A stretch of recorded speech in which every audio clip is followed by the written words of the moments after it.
Hello children. Today we'll start our chapter number 3 in maths and name of the chapter is Roman numerals. Before starting the chapter I would like to ask you a question. इस chapter को शुरू करने से पहले मैं आपसे एक question पूछती हूँ. आप मुझे बता सकते हो कि मैथ्स में कितने डिजिट्स होते हैं और कौन कौन से होते हैं? Absolutely yes. आप मुझे बता सकते हो और आप आंसर दोगे कि मैम मैथ्स में 10 डिजिट्स होते हैं. How many digits are there in maths? 10 digits. Okay, और वो 10 डिजिट्स कौन कौन से होते हैं? 0, 1, 2, 3, 4, 5, 6, 7, 8, 9. तो 0 से 9 तक के ये आपके मैथ्स के क्या होते हैं? 10 डिजिट्स होते हैं. ओके, और इन्हीं डिजिट्स का यूज करके आप नंबर्स फॉर्म करते हो. तो अगर मैं आपको कहूंगी कि आप मुझे 238 लिख के दिखाओ तो आप लिखोगे 2, 3, 8. तो आपने इन नंबर्स में से, इन डिजिट्स में से 2, 3 और 8 का यूज किया और एक 3 डिजिट नंबर फॉर्म कर दिया. ओके, और अगर आपको काउंटिंग लिखनी है तो काउंटिंग के लिए भी आप इन्हीं डिजिट्स का यूज करते हो. Right, 1, 2, 3, 4, 5, 6, 7, 8, 9, 10, 11, 12, 13, 14, 15, 16 and so on. इन्हीं डिजिट्स का यूज करके आप एडिशन करते हो, सब्ट्रैक्शन करते हो और काउंटिंग करते हो. लेकिन बच्चों, आपको पता है इन डिजिट्स से पहले, जब इन डिजिट्स की डेवलपमेंट हुई थी, इनसे पहले या इनकी जब इन्वेंशन हुई थी, इनसे पहले लोग काउंटिंग कैसे करते थे, लोग ऐड कैसे करते थे, सब्ट्रैक्ट कैसे करते थे? तो इससे पहले यानी काउंटिंग्स की इन्वेंशन से पहले या फिर इन नंबर्स या डिजिट्स की इन्वेंशन से पहले लोग फिंगर्स का यूज करते थे काउंटिंग करने के लिए. ओके, और किसका यूज करते थे? कुछ सिंबल्स का यूज करते थे. राइट, तो जब ये 0, 1, 2, 3, 4, 5, 6, 7, 8, 9 ये डिजिट्स जो होते हैं इन्हें हम कहते हैं हिंदू अरेबिक न्यूमरल्स. क्या कहते हैं? Hindu Arabic numerals. ओके, तो हिंदू अरेबिक न्यूमरल्स की इन्वेंशन से पहले, बहुत पुराने ज़माने में, 1000-2000 साल पहले, जब पुराने लोग काउंटिंग करते थे, गिनते थे, तो या तो वो फिंगर्स का यूज़ करते थे 1, 2, 3, 4 एंड सो ऑन, या फिर वो यूज़ करते थे कुछ स्टिक्स का. जैसे ये स्टिक्स मेरे पास रखी है ना, तो ये 1 stick is for 1 and 2 sticks are for 2 and 3 sticks are for 3 and 4 sticks are for 4. 1, 2, 3, 4 and so on. Right? तो उन्होंने क्या सोचा कि ये जो स्टिक्स वाला सिस्टम है, यानी हम लगाते हैं स्टिक्स को, अगर रिमूव कर दें तो ये 1 स्टिक है, ये 2 है, ये 3 है, ये 4 हो गया, ये 5 हो गया. तो उन्होंने सोचा ऐसे ये स्ट्रिक्स तो बहुत बहुत ज़्यादा लंबी होती जाएंगी, तो उन्होंने एक न्यूमरल सिस्टम को इन्वेंट किया और उसका नाम दे दिया रोमन न्यूमरल्स. क्या नाम दे दिया? Roman numerals. ओके, तो आज जो हमारा चैप्टर है, चैप्टर 3, वो किसके बारे में है? Roman numerals. आज हम सीखेंगे रोमन न्यूमरल्स क्या होते हैं और रोमन न्यूमरल्स का यूज करके हम काउंटिंग कैसे लिख सकते हैं. But before starting learning Roman numerals, हम सीखेंगे एप्लीकेशंस इन रियल लाइफ कि रोमन न्यूमरल्स का हमारे रियल लाइफ में कहाँ यूज होता है. जब हमें 1, 2, 3, 4 अपनी हिंदू अरेबिक न्यूमरल्स में आता है तो हम उसी का यूज कर सकते हैं. राइट, तो अभी हम सीखेंगे कि रोमन न्यूमरल्स का हम रियल लाइफ एप्लीकेशंस कहाँ होता है. तो सबसे पहले आपने अपनी क्लासरूम्स के बाहर क्लासरूम टैग्स देखे होंगे कुछ इस तरीके से, जैसे class 1, class 2, class 3 and so on, है ना. First class, second class, third class, इस तरह के क्लासरूम बोर्ड्स देखे होंगे. तो वहाँ पर ये कौन से न्यूमरल्स यूज होते हैं? Roman numerals. सिमिलरली यहाँ आपको 2 क्लॉक दिखाई दे रही हैं.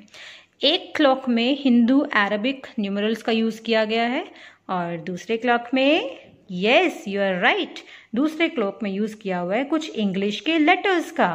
इंग्लिश आई दिख रहा है ना आपको, ये वी दिख रहा है, एक्स दिख रहा है.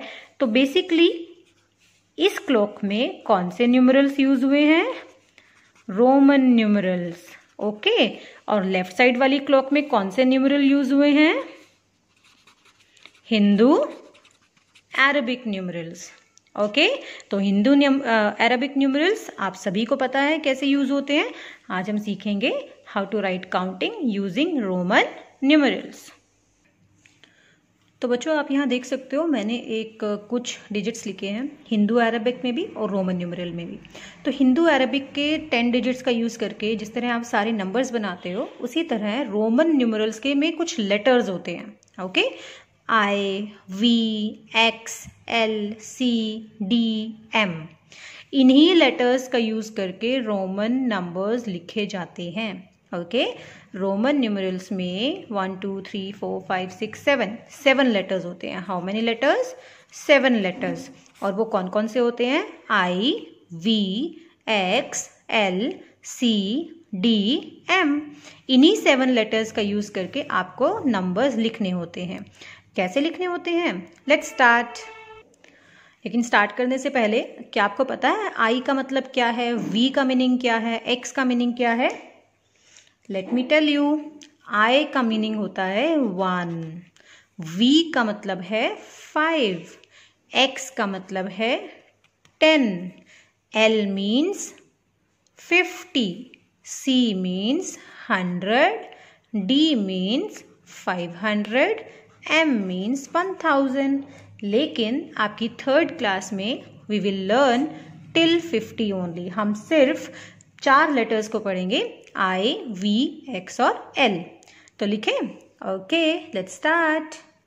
लेकिन आपको एक बात बता दूं बच्चों, रोमन न्यूमरल्स में 0 नहीं होता। आप यहाँ भी देख सकते हो हिंदू अरबिक में मैंने 0 लिखा है लेकिन रोमन न्यूमरल में 0 नहीं होता। ओके, इसमें सिर्फ 7 इंग्लिश के लेटर्स होते हैं और उन्हीं लेटर्स का यूज़ करके हमने काउंटिंग सीखनी है। ऑलराइट, तो देखो मैंने अभी हिंदू अरबिक न्यूमरल में सिंपल काउंटिंग लिखी है 1 to 10।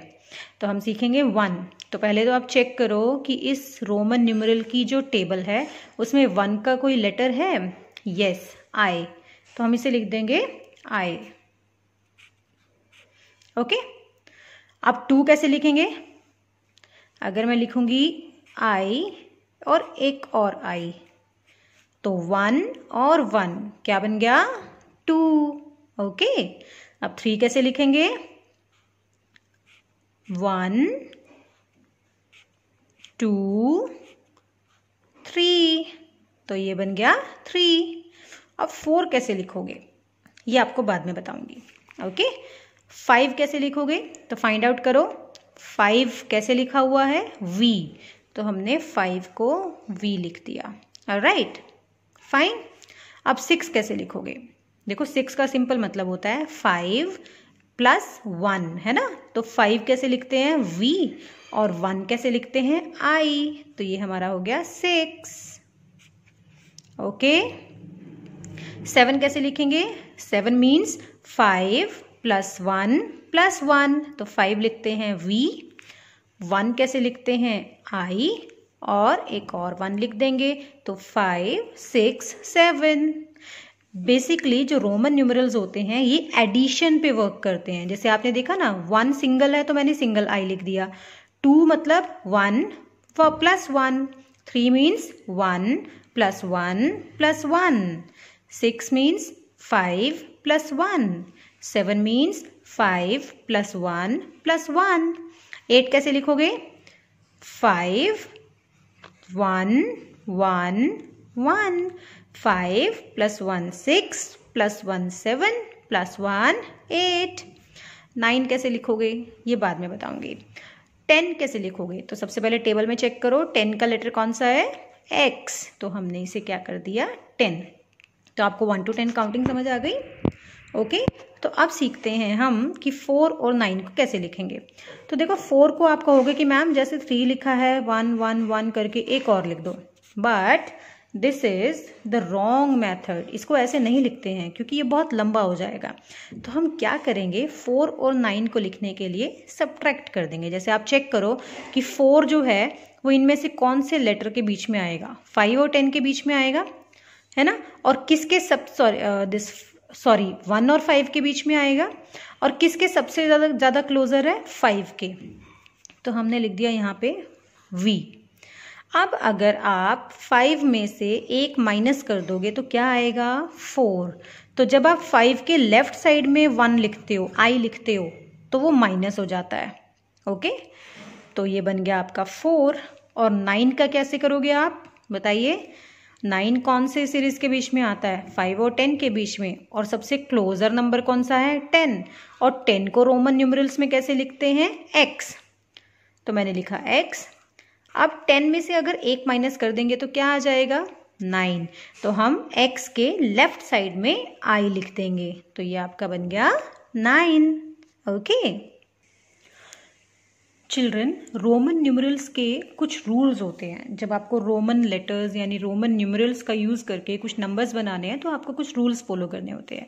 जैसे कि आपका फर्स्ट नंबर है I can be repeated maximum 3 times to form a number. आप आई को ज़्यादा से ज़्यादा कितनी बार लिख सकते हो? 3 बार। जैसे आपने देखा था कि हमने 1 को लिखा था आई, 2 को लिखा था 2 टाइम्स आई, और 3 को लिखा था 3 टाइम्स आई। लेकिन 4 पे हमने 4 टाइम्स आई नहीं लिखा था। क्यों नहीं लिखा था? क्योंकि रूल क्या कहता है कि आप आई को मैक्सिमम कितनी बार रिपीट कर सकते हो? 3 times. Rule number 2, x means 10. This also can be repeated maximum how many times? 3 times. Okay, so if you want to write 10, so it will become x. आपने 20 लिखना है तो 10 + 10 20 2x हो गया। अगर आपको 30 लिखना है तो 10 1 10 2 10 3 10 30। लेकिन आप 40 को 4x नहीं लिख सकते। क्यों नहीं लिख सकते? क्योंकि 10 can be repeated only maximum 3 times. Rule number 3, a symbol of smaller value before greater means subtraction. जैसे आपने देखा था ना 4 में हमने नंबर 4 कैसे बनाया था? सबसे पहले हमने 5 लिखा था और उसके लेफ्ट साइड में 1 लिखा था, आई लिखा था। तो आई क्या है? स्मॉलर सिंबल है, छोटा सिंबल है, और वी क्या है? बड़ा सिंबल है। तो अगर आप बड़े सिंबल से पहले छोटा सिंबल लिखते हो तो इट मीन्स बड़े सिंबल में से छोटे सिंबल की वैल्यू को क्या करना है? माइनस करना है। यहाँ पर बड़े सिंबल की वैल्यू क्या है? 5, और छोटे सिंबल की वैल्यू क्या है? 1। तो 5 - 1 4। Okay, rule number 4, a symbol of smaller value after greater means, यानी आपने 6 लिखा, आपने सबसे पहले ग्रेटर वैल्यू लिखी v, और उसके राइट साइड में यानी आफ्टर, बाद में स्मॉलर वैल्यू, पहले 5 प्लस देन 1, तो क्या बन गया? 6। लेकिन ऊपर वाले एग्जाम्पल में क्या था? 5 - 1 क्या हो गया था? 4। तो ये रूल्स आपको हमेशा याद रखने हैं। अभी इस वीडियो में हम प्रैक्टिस करेंगे कुछ और नंबर्स को रोमन लेटर्स या रोमन न्यूमरल्स की हेल्प से बनाने की। All right, let's learn how to write these numbers, these Hindu Arabic numerals in Roman. For your convenience, I have written the Roman numerals over here. You can take help from this table. So, पहला number आपका है 11. आप 11 को Roman numerals में कैसे लिखोगे? तो 11 क्या होता है? 10 + 1 11. ओके, तो 10 को कैसे लिखते हैं? x, और 1 को कैसे लिखते हैं? I. तो आपका 11 कैसे लिखा जाएगा? xi 11। नंबर 2, आपका नेक्स्ट नंबर है 13। तो 13 मीन्स आप इसकी प्लेस वैल्यू भी चेक कर सकते हो। ओके, जैसे अभी 1s और 10s। ओके, तो 13 की एक्सपेंडेड फॉर्म क्या होगी? 10 + 3, राइट? तो 10 कैसे लिखते हैं? x, और 3 को हम क्या लिखते हैं? i 3 times. तो ये आपका क्या बन गया? 13। Next number is 15। तो 15 की एक्सपेंडेड फॉर्म क्या होगी? 10 + 5। 10 कैसे लिखते हो? x, और 5 कैसे लिखते हैं? v। तो यहाँ पे v लिख देंगे। Okay, number 4 19। 19 की एक्सपेंडेड फॉर्म क्या है? 10 + 9। 10 कैसे लिखते हैं? x। 9 कैसे लिखते हैं? अब 9 i तो नहीं लिख सकते। ओके, तो 9 लिखने के लिए आप क्या लिखते हो? i x। आप देखो कैसे बना, ये x जो है ये 10 है, और ये जो ix है ये आपका क्या है? 9। तो ये बन गया xi x। And the last is 25। तो 25 की एक्सपेंडेड फॉर्म क्या है? 20 + 5। अब 20 कैसे लिखोगे? 20 तो रोमन में होता ही नहीं है, लेकिन हम x को रिपीट कर सकते हैं।